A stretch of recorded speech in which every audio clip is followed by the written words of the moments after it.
Christmas morning. My mother-in-law replaced all my daughter's gifts with empty boxes. She doesn't deserve anything. She's not normal. My 10-year-old daughter just smiled. That's okay, Grandma. I have a gift for you too. She handed her an envelope. She opened it. Her hands started trembling. She looked at her husband. How did she do this? Lawrence Wilkins stood in the doorway of his daughter's bedroom, watching Sophie arrange her collection of vintage cameras on the shelf with mathematical precision. Each one had to be exactly 3 inches apart, labels facing forward at the same angle. She was humming softly, a habit she developed when concentrating.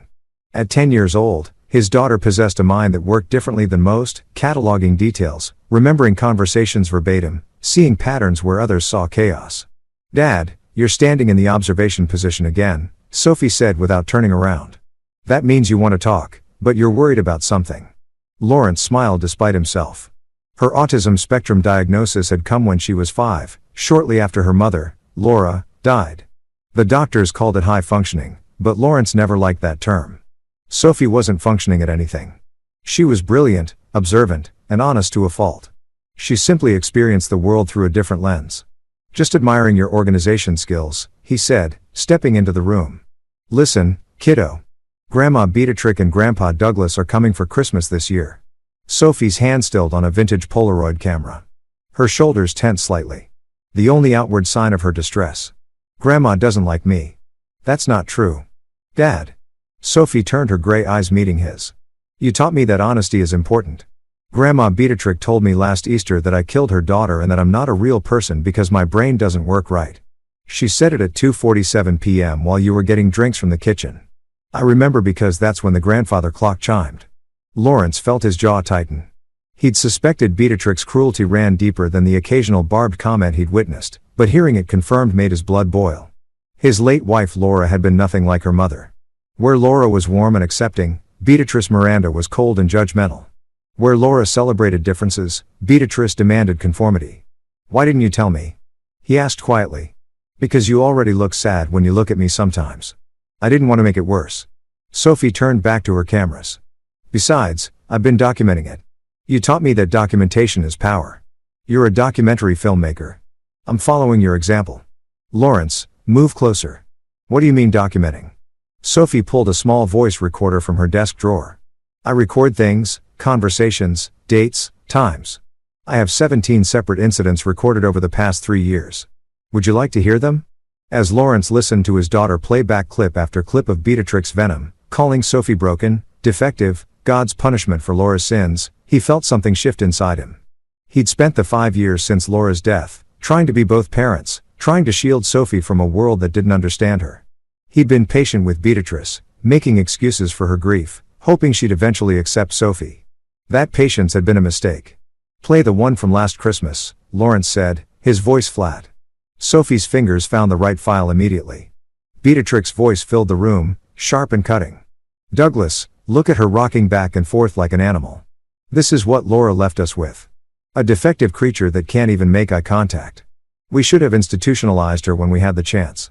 Lawrence closed his eyes. He'd been in the next room that day preparing Christmas dinner.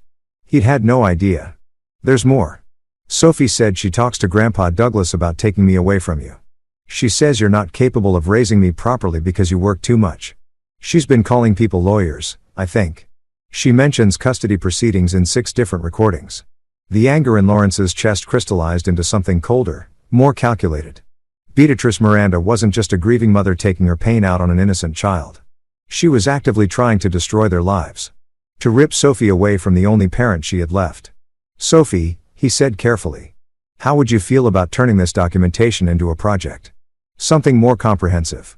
His daughter's eyes lit up with the same spark Laura's used to have when she was onto a good story. "What kind of project?"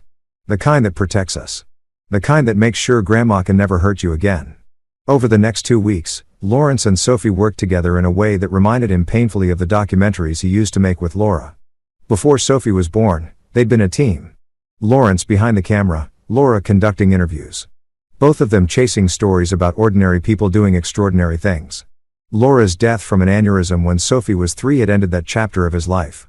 He'd focused on corporate work after that, safer projects that paid the bills and kept him close to home. But this was different. This mattered. Sophie's recordings were damning, but Lawrence needed more. He needed context, evidence, a story that would make Beatrix's cruelty undeniable. He started with Douglas Miranda, his father-in-law. The man had always been kind to Sophie, albeit in a distant, uncomfortable way. Lawrence suspected Douglas was simply weak, dominated by his wife's stronger personality. A phone call confirmed it. "Lawrence, I don't know what you want me to say." Douglas's voice sounded tired over the phone. "Beatrice has been difficult since we lost Laura. She fixates on things right now. She's convinced that Sophie needs a different environment." "By different environment, you mean away from me?" Silence. "Then she's contacted a family lawyer. She's building a case that you're neglectful. Working long hours, leaving Sophie with babysitters, exposing her to unconventional ideas. She's going to petition for grandparents' rights. Sophie is happy, healthy, and thriving," Lawrence said, keeping his voice. "Even any judge would see that. I know. I've tried to tell her, but Beatrice doesn't listen to me. She never has." Douglas paused. "I'm sorry, Lawrence. For what it's worth, I think you're a wonderful father and Sophie is a remarkable child. Laura would be proud." After hanging up, Lawrence sat in his editing studio surrounded by hard drives and equipment. Laura smiled at him from a framed photo on his desk taken a week before she died holding baby Sophie. Both of them laughing at something he said behind the camera. "I won't let her take our daughter," he said to the photo. "Not now. Not ever." Sophie appeared in the doorway holding her tablet. "Dad, I found something." Grandma Beatrice posted on her Facebook page about praying for guidance about a difficult family situation. Her church friends are commenting. "They don't know she's talking about me, but she's building a narrative." "What kind of narrative? That you're an unfit parent? That I'm suffering? That she's a concerned grandmother trying to help?" Sophie's voice remained emotionless, but Lawrence could see the tension in her small shoulders. "She's creating a public record of concern. It's strategic." Lawrence looked at his daughter, amazed once again by her perception. "You're right. It is strategic. So, we need to be more strategic," Sophie said. She sat down in Laura's old chair, the one he could never bring himself to move. "I have an idea about Christmas." Lawrence leaned forward. "I'm listening." "Grandma thinks I don't understand social games because I'm autistic. She thinks I don't notice things, don't remember things, don't feel things." Sophie met his eyes. "We should let her keep thinking that, and then we should show her exactly how wrong she is." A slow smile spread across Lawrence's face. His daughter might think differently, but she thought brilliantly. "Tell me your idea." As Sophie outlined her plan, Lawrence began to see the shape of something bigger. This wasn't just about defending themselves against Beatrix's custody attempt. This was about ending her cruelty permanently, about making sure she could never hurt Sophie again. And his daughter, the child Beatrice called broken and defective, was going to orchestrate the whole thing. The week before Christmas, Beatrice Miranda called to confirm their visit. Lawrence put her on speaker so Sophie could hear. "We'll arrive Christmas Eve around 6, Beatrice said, her voice carrying that particular tone of forced cheerfulness that made Lawrence's skin crawl. "I'm bringing Sophie some special gifts this year. Things to help her develop better social skills." "That's very thoughtful," Lawrence said neutrally. "Yes. Well, someone needs to take an interest in her development. Douglas and I have been discussing it extensively. The child needs structure, discipline, perhaps more intensive therapy." She paused. "We've actually been consulting with specialists about the best approaches for children with her condition." Lawrence watched Sophie's face remain impassive as she listened. She was recording. Of course, they recorded everything.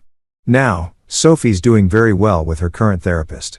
Lawrence said, Well, we'll see. Douglas and I want what's best for our granddaughter, even if that means making difficult decisions." The threat was barely veiled. "We'll see you Christmas Eve. Oh, and Lawrence, please try to make the house presentable. First impressions matter, especially in situations like these." After she hung up, Sophie stopped the recording and added it to her growing file. "She's planning something for Christmas." "I know, so are we." They spent the next few days preparing. Lawrence reviewed all of Sophie's recordings, organizing them chronologically, adding context from his own observations. He interviewed Sophie on camera about each incident, letting her precise memory and honest delivery speak for itself. He compiled social media posts from Beatrice, emails she'd sent, text messages where she'd criticized his parenting. He documented Sophie's medical records, report cards, therapy progress notes, all evidence of a child who was thriving despite her grandmother's assessment. But the centerpiece of their strategy was something else entirely, something Sophie had discovered while doing what she did best, noticing patterns. "Dad, look at this." Sophie said 3 days before Christmas, pulling up a spreadsheet on her computer. I tracked Grandma's Facebook posts about her charity work. She runs a foundation called Miranda's Angels that supposedly helps disabled children. I know about that. It's in your grandmother's name. She started it after your mom died, right? But look at the finances. Sophie pulled up tax documents she'd somehow accessed. The foundation takes in about $200,000 a year in donations, but it only distributes about $30,000 to actual programs. The rest goes to administrative costs. Lawrence leaned closer. How did you get these? They're public records. Form 990s. Anyone can access them. Sophie pulled up more documents. But here's the interesting part. The foundation pays Grandma a salary of $85,000 a year as executive director. Grandpa Douglas gets $40,000 as treasurer. The rest goes to office expenses, travel, and conferences. But Dad, there is no office. I checked the address. It's their house and the conferences she attends. Look at the locations. Lawrence, scan the list. Paris, Rome, Bali, Tokyo. She's using a charity for disabled children to fund her lifestyle. Sophie said. She talks about how tragic it is that kids like me exist and then she profits from it. That's why she posts about me on social media. I'm her inspiration story. The broken granddaughter that motivates her charitable work. Lawrence sat back stunned. He'd known Beatrice was cruel, but this was something else. This was systematic exploitation. Sophie, this is fraud. Sophie finished. Or at least unethical. The foundation is legitimate, but she's using it wrong. And she's built her entire social reputation on being an advocate for disabled children while calling her own granddaughter defective in private. Can you document all of this? Already did. I have a complete analysis with source documents. Want to see? As Lawrence reviewed his daughter's work, detailed, thorough, devastating. He realized that Beatrice had underestimated Sophie in the most fatal way possible.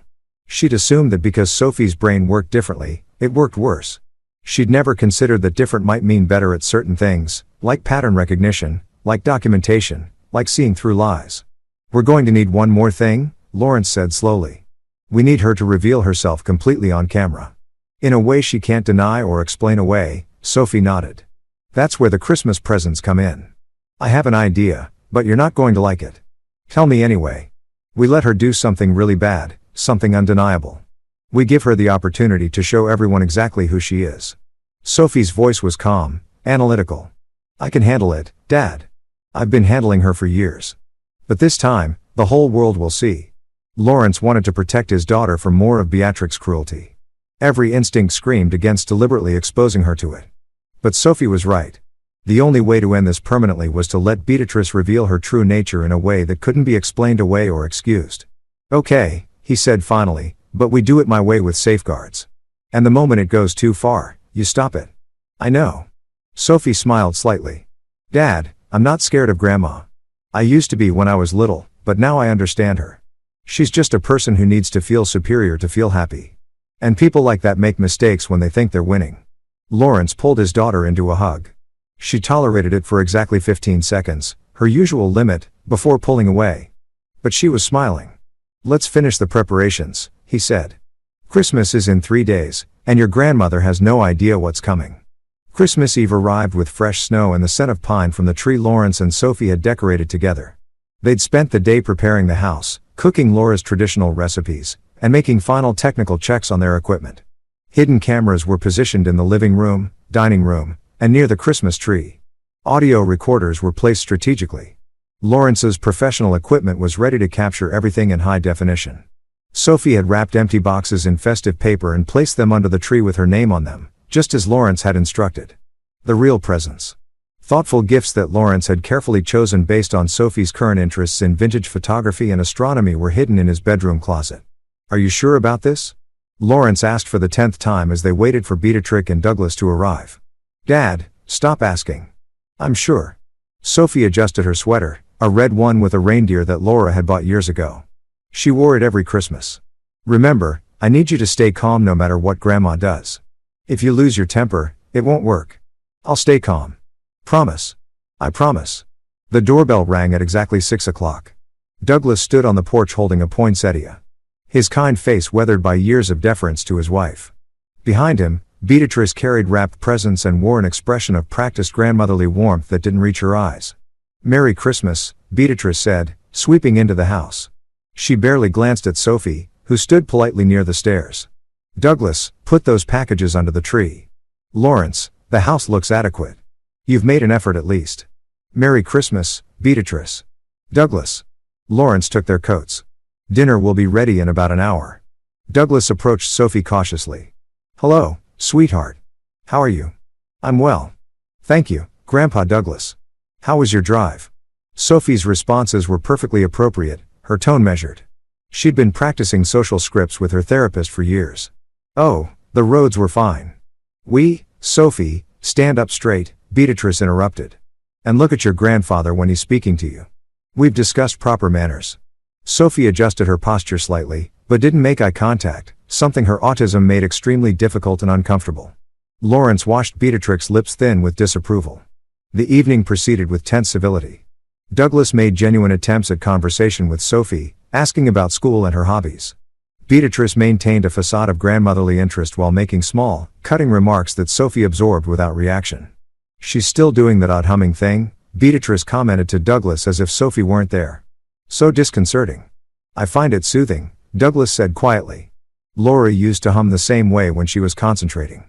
Beatrix's expression hardened. Laura was normal. This child is nothing like my daughter. Lawrence gripped his wine glass tighter but said nothing. The cameras were recording. Let Beatrice talk. After dinner, they settled in the living room. The Christmas tree lights cast a warm glow over the presents beneath it. Sophie sat cross-legged on the floor, arranging cookies on a plate with her characteristic precision. Well, Beatrice said, setting down her coffee cup with a sharp click. Should we open presents? I'm particularly excited about what we brought for Sophie this year. Christmas morning is traditional in this house, Lawrence said.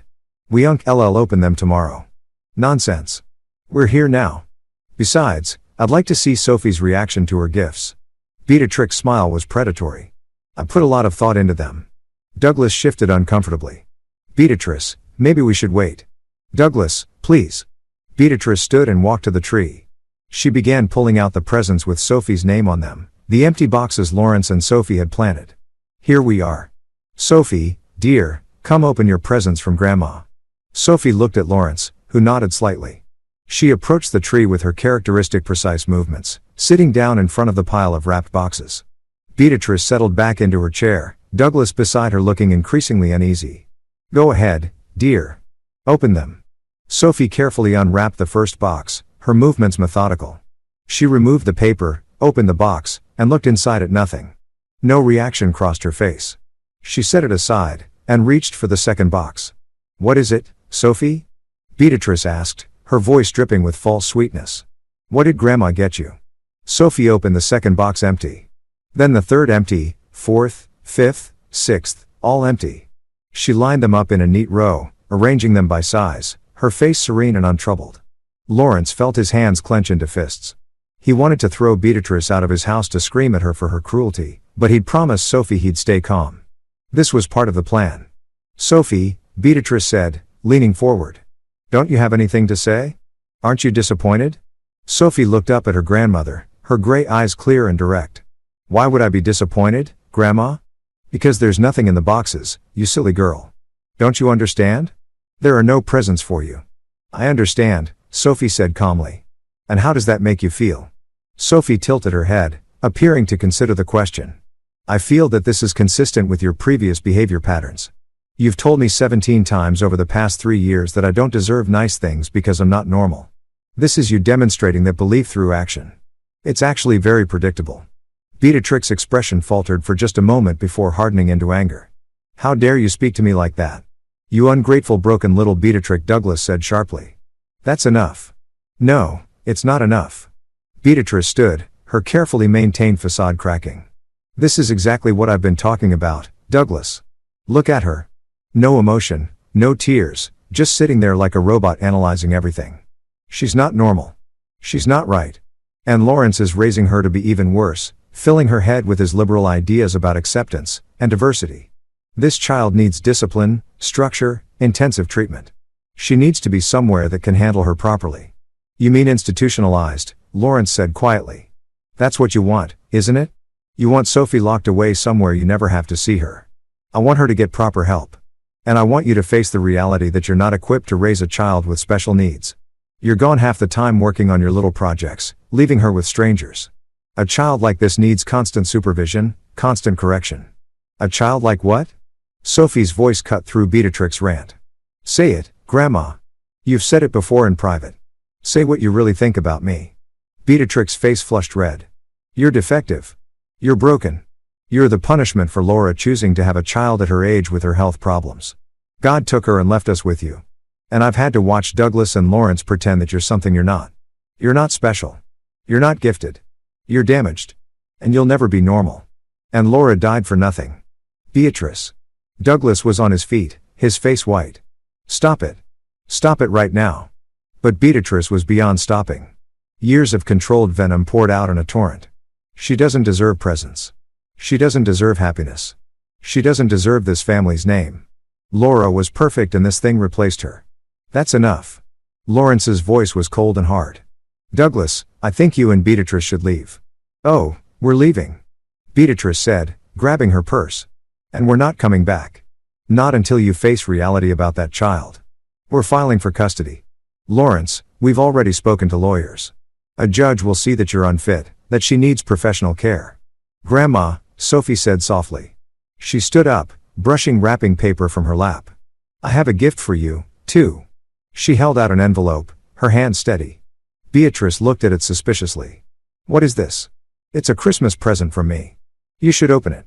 Beatrice snatched the envelope and tore it open. Inside was a USB drive and a single sheet of paper. As she read, the color drained from her face. Her hands began to tremble. The letter was simple. Dear Grandma Beatrice, this USB drive contains 47 audio recordings of you saying cruel things about me over the past 3 years. Video documentation of tonight's events. A complete financial analysis of Miranda's Angels Foundation, including tax discrepancies. Social media posts where you used me as inspiration for donations while calling me defective in private documentation of your custody plans and conversations with lawyers. Copies of all materials have been sent to your church's board of directors, the board of Miranda's Angels Foundation, the IRS regarding foundation irregularities, Child Protective Services to preempt your custody filing, your social circle, and book club. Merry Christmas. I hope you enjoy your gift as much as I enjoyed mine. Sophie Wilkins. Beatrice looked at Douglas, her expression stricken. How did she? This is impossible. She's just a child. She's not capable. She's autistic, not stupid, Douglas said quietly. He'd moved to stand beside Sophie, his hand resting protectively on her shoulder. And you've underestimated her for the last time. You knew about this? Beatrice turned on her husband.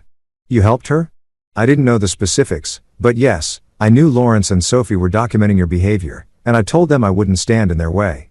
Douglas's voice was steady, stronger than Lawrence had ever heard it. What you did tonight, Beatrice, replacing a child's Christmas presents with empty boxes. That's evil. That's not grief. That's not concern. That's cruelty for cruelty's sake. She's not really a child, Douglas. She doesn't feel things like normal children. Stop. Sophie's voice was quiet but firm. I feel everything, Grandma. I just don't show it the way you expect. When you say I'm broken, I feel sad. When you tell me I killed my mother, I feel guilty even though I know it's not true. When you give me empty boxes, I feel hurt. I felt all of it every single time. I just learned not to show you because my reactions make you happy. You like seeing me hurt. Tears were streaming down Sophie's face now, though her voice remained controlled. But what you never understood is that feeling things and showing things are different. And being autistic doesn't mean I can't document, analyze, and respond to patterns of abuse. It actually makes me better at it. I remember everything, Grandma. Every word, every date, every time you told me I wasn't worth loving. Lawrence moved to his daughter's side as she wiped her tears with precise, controlled movements. I think you should leave now, Beatrice. And if you attempt to file for custody, we'll present all of this evidence to the court. If you contact us again, we'll seek a restraining order. If you continue to run Miranda's Angels the way you have been, the IRS will investigate based on Sophie's findings. It's your choice. Beatrice stood frozen, the letter clutched in her shaking hands. For the first time in Lawrence's memory, she looked small, powerless. You can't do this, she whispered. I'm her grandmother. I have rights. You have the right to leave, Douglas said. Now, as Beatrice stumbled toward the door, Douglas lingered for a moment. He looked at Sophie with something like awe and sorrow mixed together. I'm sorry, he said quietly. For all of it, for not stopping her sooner, for being weak. You're not weak, Grandpa Douglas, Sophie said. You're conflict avoidant and you've been in a relationship with a narcissistic personality for 43 years. That's different. Despite everything, Douglas smiled slightly. You're so much like your mother. She was brave, too. He looked at Lawrence. Take care of each other. And if you need anything, testimony for the custody case, financial support, anything, you call me. Thank you, Douglas. After they left, the house fell silent except for the soft crackling of the fireplace. Sophie sank onto the couch, the adrenaline clearly leaving her system. Her hands were shaking now, her breathing rapid. Hey, Lawrence said softly, sitting beside her. You okay? That was hard, Sophie admitted, letting her think she'd won for a minute, watching her be cruel, not reacting. She looked up at him. Did I do okay? You did more than okay. You were incredible. But Sophie, you don't have to hold everything in. Not with me. If you want to cry or scream or the dam broke. Sophie turned and buried her face in his shoulder, her small body shaking with sobs that she'd held back for years. All the times Beatrice had hurt her. All the cruel words and dismissive gestures. All the pain she'd internalized and documented and analyzed, it all came pouring out. Lawrence held his daughter and let her cry, his own tears falling into her hair. After a long time, her sobs quieted into hiccups, then into deep shuddering breaths. I miss Mom. Sophie whispered. I know I don't remember her much, but I miss her. And Grandma made me feel like it was my fault she was gone. It wasn't your fault, sweetheart. Mom loved you so much. She'd be so proud of you. I'm tired of being strong and different and special. Sometimes I just want to be regular. I know, but you know what? Regular is overrated. You're exactly who you're supposed to be. They sat in silence for a while. Sophie's breathing gradually returning to normal. Finally, she sat up, wiping her face with her sleeve. Can we open my real presents now? Lawrence laughed. Yeah, let me get them.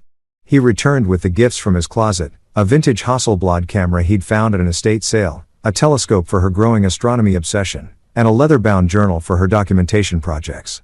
Sophie's face lit up with genuine joy as she opened each one. These are perfect, she said, turning the camera over in her hands with reverence. Dad, they're really perfect. I know. I pay attention. He smiled. Want to take some pictures? They spent the rest of the evening doing what they did best, being a team. Sophie photographed the Christmas tree, the empty boxes lined up like evidence, the snow falling outside. Lawrence showed her how to adjust the vintage camera's settings and together they documented a Christmas that had started with cruelty but ended with victory. Around midnight, as Sophie was finally getting drowsy, her tablet chimed. She checked it and smiled. What is it? Lawrence asked. Grandpa Douglas sent me an email. He's filing for divorce. He says he should have done it years ago, but watching me stand up to Grandma made him realize he could, too. She looked up at Lawrence. Do you think that's because of me? I think it's because you showed him what courage looks like. Even when you're scared, even when you're different, even when the world tells you you're not enough, you can still stand up for yourself. I had help, Sophie said. I had you. We had each other. That's what family is supposed to be. Sophie set her tablet aside and curled up against him. Dad, yeah. Can we do something with all that evidence? Like, make a real documentary about it. About what it's like when people are mean to kids like me and how we can fight back. Lawrence looked down at his daughter, her brilliant mind, already planning her next project. I think that's a great idea, but maybe we take a few weeks off first. Enjoy the holidays. Be a regular family for a while. We're not a regular family, Sophie said matter-of-factly. We're better. Lawrence had to agree. New Year's arrived with both resolution and revelation. The documentation Sophie and Lawrence had compiled became the foundation for something bigger than either of them had initially planned. Beatrix's attempts to contact them through lawyers stopped when Douglas confirmed he'd testified to Child Protective Services about his ex-wife's behavior. The custody case never materialized, but the ripple effects of Christmas night were just beginning. The board of Miranda's Angels Foundation called an emergency meeting on December 28. Lawrence knew this because Douglas, who was now actively cooperative, forwarded him the email chain. The board members had received Sophie's financial analysis and were horrified to discover how their donations had been misused. They're voting to remove Beatrice from the foundation. Douglas explained during a phone call while Sophie listened on speaker. The IRS has opened an investigation. It might not result in criminal charges, but her reputation is destroyed. How is she handling it? Lawrence asked, though he wasn't sure he cared badly. She's telling everyone that you and Sophie orchestrated some kind of elaborate conspiracy against her. That Sophie's autism makes her devious and manipulative. That you coached her. Sophie made a disgusted sound. Even now, she can't take responsibility. No, Douglas said sadly, she can't. But the truth is out there now. People are listening to those recordings. They're seeing her Facebook posts in a new light. The women from her church group have stopped calling. She's being held accountable finally. After hanging up, Lawrence watched his daughter return to her camera collection, arranging and rearranging with focused intensity. She'd been different since Christmas, more confident, less willing to mask her autism traits in public. It was as if standing up to Beatrice had freed something inside her. "Dad," she said without looking up. "I've been thinking about that documentary idea. And I want to do it, but not just about Grandma. About all of it. About what it's like being autistic in a world that treats different as bad. About how adults underestimate kids. About fighting back against people who hurt you." She turned to face him. "Would you help me make it?"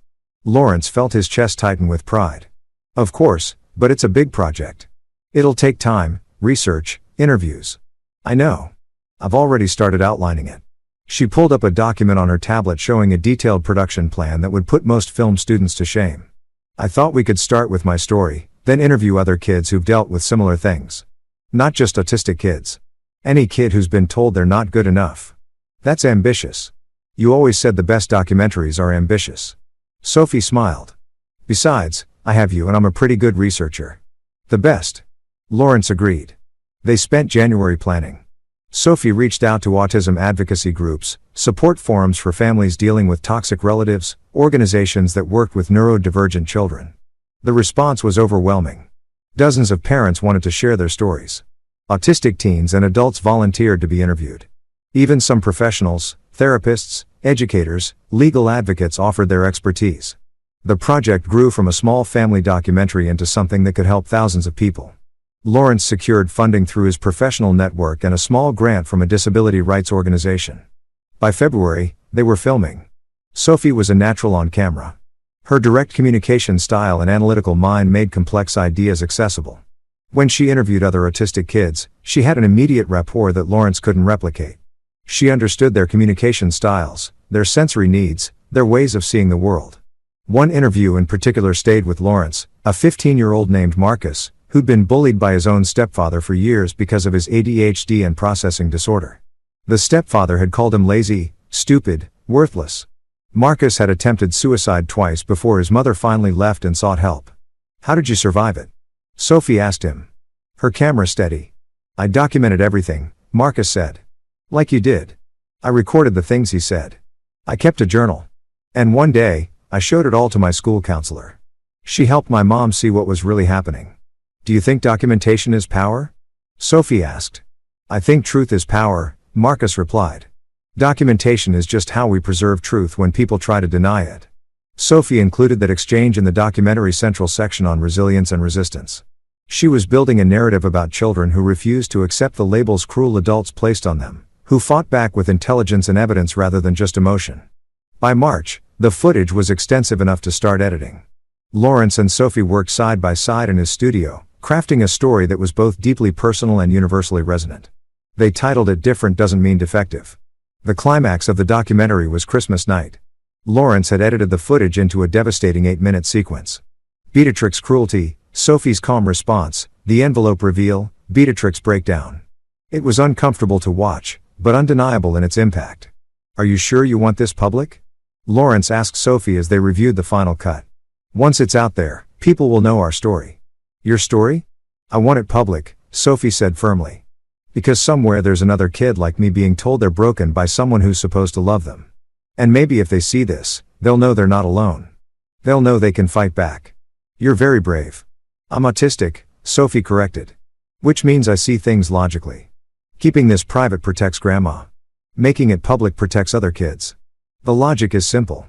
Lawrence hugged her, marveling once again at her clarity of purpose. Laura would have been so proud. They released the documentary online in April, free for anyone to watch. The response was immediate and overwhelming. Within a week, it had been viewed over 1 million times. News outlets picked up the story. Advocacy groups shared it widely. Parents thanked them for giving voice to their struggles. Autistic adults shared their own stories of childhood trauma and resilience. And the death threats started arriving. They came through email, social media, anonymous messages. People angry that Sophie had exploited her grandmother. People who believed autistic children should be institutionalized. People who saw Sophie's intelligence as threatening or unnatural. Some people hate what they don't understand, Lawrence explained to Sophie as they reviewed the threats with a detective friend who specialized in cybercrime. And some people hate being shown their own cruelty. Like Grandma, Sophie said. Like Grandma. But for every hateful message, there were 100 positive ones. Children thanking Sophie for making them feel less alone. Parents asking for advice on how to protect their neurodivergent kids. Educators requesting permission to show the documentary in schools. The foundation board of Miranda's Angels reached out in May. They'd reorganized completely, removing Beatrice and restructuring their finances. They wanted to know if Sophie would be interested in joining their youth advisory board. They want my input on programs for autistic kids, Sophie told Lawrence reading the email. They're offering a stipend, too. For my time and expertise. What do you think? Sophie considered it carefully, her face showing the concentration Lawrence had come to recognize as deep processing. I think Grandma created that foundation to make herself feel good about having a disabled granddaughter. She profited from other people's sympathy while treating me like garbage. If I join the board, I can help make sure it actually helps kids like me instead of just enriching adults. That's very mature of you. No, Sophie said, it's strategic. I'm turning Grandma's weapon into my tool. There's a difference. She accepted the position. Douglas visited in June, looking healthier than Lawrence had ever seen him. The divorce was finalized and he'd moved into a small condo near the lake. He brought Sophie a vintage Leica camera as a belated birthday present. Your mother loved photography, too, he said as Sophie examined the camera with reverent hands. She had an eye for finding beauty in unexpected places. You have that same gift. Thank you, Grandpa Douglas. I also wanted to tell you both that I'm testifying in a case against Beatrice. The IRS investigation found evidence of intentional fraud with the foundation funds. She might face charges. Lawrence felt a complicated mix of emotions. Despite everything, he didn't take pleasure in Beatrix's downfall. He just wanted her out of their lives. How do you feel about that? He asked Douglas. Relieved, Douglas said honestly. I spent 43 years making excuses for her behavior, protecting her from consequences. I enabled her cruelty by staying silent. If I'd spoken up sooner, maybe Laura would have set boundaries with her before. He trailed off, unable to finish. Before Mom died, Sophie supplied. Grandpa Douglas, Mom's death wasn't your fault. It was a brain aneurysm. The doctors said it was congenital, something she was born with. Nobody could have prevented it. I know, but I wonder if the stress of dealing with her mother contributed. Beatrice was already critical of Laura's decision to have a child. She said it was selfish, irresponsible. Laura and I argued about it before you were born. This was news to Lawrence. I didn't know that. Laura didn't want you to know. She was trying to protect you from Beatrix's toxicity even then. Douglas smiled sadly. My daughter was so much like Sophie. She saw the best in people even when they didn't deserve it. But she was also strong when it mattered. She would have stood up to her mother eventually. She just ran out of time. Sophie moved closer to her grandfather. Grandpa Douglas, do you blame me for Mom's death? God, no, sweetheart. Never. Douglas pulled her into a hug that she tolerated for longer than usual. You're the best part of Laura that's left in the world. And watching you stand up to Beatrice was like watching Laura finally get the chance to do what she never could. You made me proud. You made me brave. After Douglas left, Sophie was quiet for a long time. Finally, she said, Dad, I want to visit Mom's grave. They hadn't been since the anniversary of Laura's death in March. Lawrence nodded. Okay. Want to go now? They drove to the cemetery in comfortable silence. Sophie brought her new camera and the vintage Hasselblad Lawrence had given her for Christmas. At Laura's grave, she arranged flowers with characteristic precision and then began photographing the headstone from different angles. I'm taking pictures for the documentary, she explained. For the epilogue, I want to show that the people who hurt us don't get to define our story. We define it ourselves. Lawrence watched his daughter work, marveling at her resilience. She'd faced cruelty from someone who should have loved her. And instead of breaking, she'd documented, analyzed, and fought back. She'd turned her pain into purpose. Mom would be proud of you, he said. I know, Sophie replied simply. I can feel it sometimes, like she's watching. Do you think that's weird? No, I think that's love. They spent an hour at the cemetery. Sophie taking photos while Lawrence told stories about Laura, their first date, the day they'd started their production company, The moment they'd learned they were having a baby. Sophie listened intently, cataloging every detail the way she did everything. "Dad," she said as they were leaving, "do you think Grandma will ever apologize?" "Honestly, no. People like Beatrice don't apologize. They see themselves as victims even when they're the aggressors." "That's what I thought. I just wanted to confirm." Sophie climbed into the car. "I don't need her apology anyway. I have something better." "What's that?"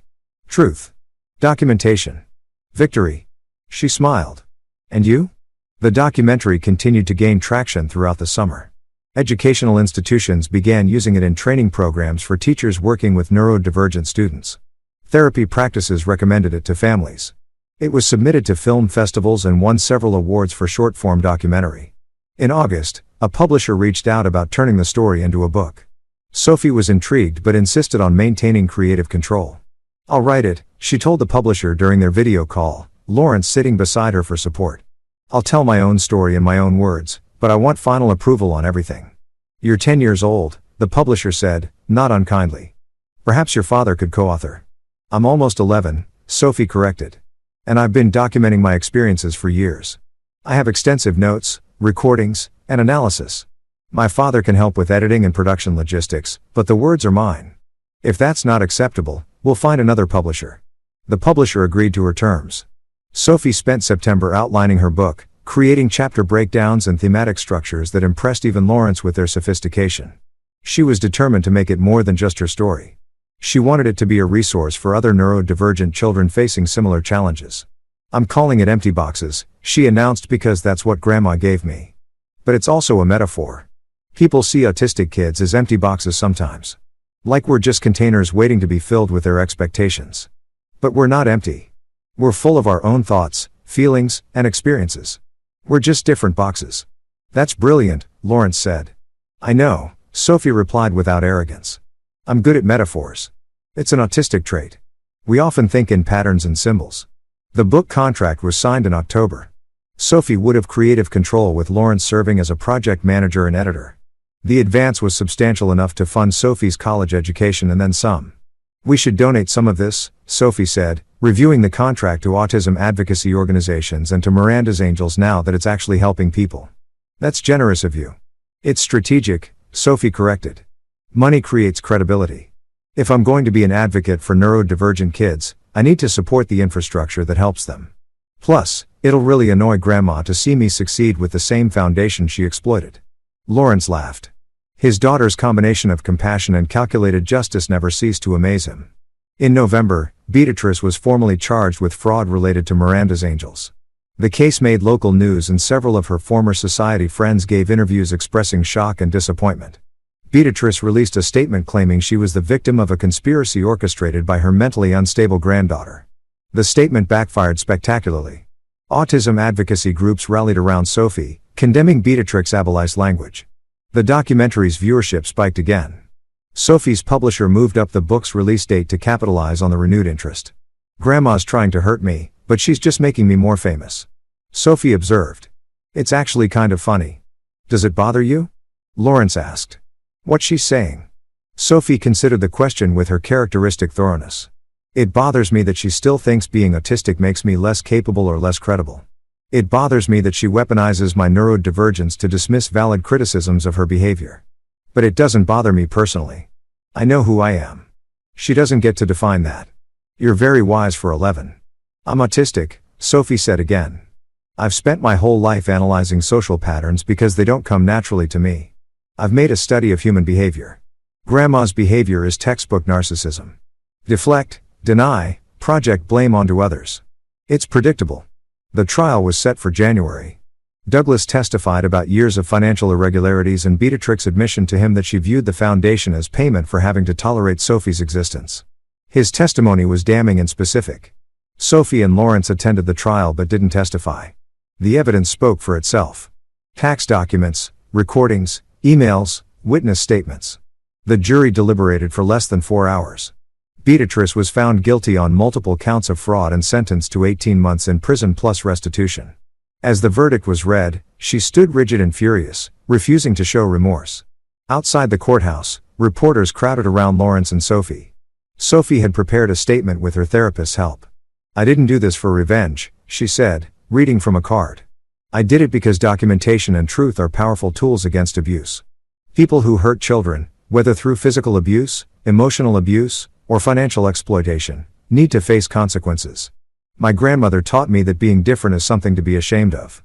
But I learned that being different can also mean being strong enough to stand up to people who hurt you. I hope other kids in similar situations see this and know they're not alone. They can document. They can speak up. They can win. The clip went viral. Sophie's book pre-orders tripled and Lawrence watched his daughter handle media attention with the same analytical clarity she brought to everything else. How are you really doing? He asked that night as they sat in their living room, the Christmas tree already up and decorated. I'm tired, Sophie admitted. All the attention is overwhelming. People keep touching me without asking, which I hate. And everyone wants me to be some kind of inspiration, which feels weird. You don't have to be anyone's inspiration. You can just be Sophie. But that's the thing, Dad. I am just being Sophie. I did what made logical sense. I documented abuse, preserved evidence, and presented it when the time was right. I'm not exceptional for doing that. I'm just autistic, which means I'm really good at pattern recognition and systematic documentation. Maybe that's what makes you exceptional. Sophie leaned against him. Do you think Mom would be happy about all this? About the documentary and the book and everything? I think Mom would be thrilled that you're using your gifts to help others, and I think she'd be proud of how you stood up for yourself. I wish she could meet me now. The me who's not scared of Grandma anymore. I think she knows. Lawrence said softly. Somehow I think she knows. They sat in comfortable silence. The Christmas tree lights casting familiar shadows. This time last year, they'd been planning their confrontation with Beatrice. This year, they were planning Sophie's book tour and documentary screenings. Dad, Sophie said, yeah, thank you for believing me. When I told you about the recordings, you didn't dismiss them or tell me I was being too sensitive. You believed me and helped me fight back. Always, kiddo. Always. The next morning, Christmas Eve arrived for the second time in their new reality. Douglas came over with gifts, thoughtful ones this time, that showed he'd been paying attention to Sophie's interests. They had dinner together, the three of them, sharing stories about Laura and building new traditions. I have something for you both, Douglas said after dinner. He pulled out a leather portfolio. These are photos Laura took when she was in college. She was an amazing photographer. Even then, I thought Sophie might like to see her mother's work. Sophie opened the portfolio carefully. Inside were dozens of black and white photographs, street scenes, portraits, architectural details. Each one showed Laura's eye for finding beauty in unexpected places, just as Douglas had said. These are incredible, Sophie breathed. Look at the composition, Dad. The way she frames the light. She learned from the best, Douglas said, looking at Lawrence. You two were quite the team. We were, Lawrence agreed. Sophie spent the evening studying the photographs, occasionally taking pictures of them with her own camera. I'm going to include these in my book, she said. A chapter about Mom, about how creativity and seeing differently isn't just about autism. It's about finding your own perspective.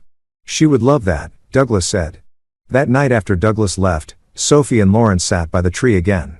It had become their spot, their place for important conversations. Next year, I want to do something different for Christmas. Sophie said, like what? I want to invite other kids. Kids from the documentary, kids who don't have good family situations. I want to make Christmas about community and kindness instead of obligation and cruelty. Lawrence smiled. That's a beautiful idea. It's logical. Sophie corrected, but she was smiling, too. Christmas should be about building people up, not tearing them down. Grandma got that backwards. Yes, she did.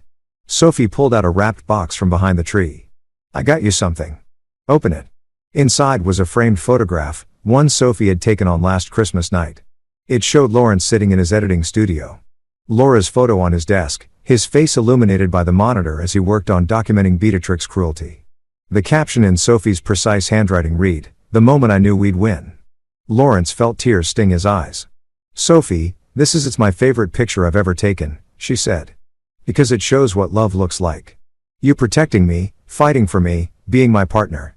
He pulled her into a hug. And this time, she didn't pull away after 15 seconds. She stayed, her small arms around him. Both of them holding on to each other and the family they'd built from grief and determination. We did it, Lawrence whispered. We won. We did, Sophie agreed. But Dad, this isn't just about beating Grandma. It's about proving that different isn't defective. That kids like me can fight back. That families like ours, unconventional, neurodivergent, imperfect, are still families. That's the real victory. Lawrence looked at his daughter, this extraordinary child who turned cruelty into advocacy, pain into purpose, emptiness into power. She was right. The real victory wasn't Beatrix's conviction or the documentary success or the book contract. The real victory was Sophie knowing her worth, understanding that she wasn't broken, wasn't defective, wasn't less than anyone else. The real victory was a father and daughter who'd faced down hatred and emerged stronger, kinder, more connected. The real victory was love triumphing over cruelty, truth over lies, resilience over shame. Merry Christmas. Sophie Lawrence said, Merry Christmas, Dad. They sat together in the glow of the Christmas tree, surrounded by real presents and genuine love, knowing that no empty box could ever diminish what they'd built together. And somewhere, Lawrence liked to think Laura was smiling.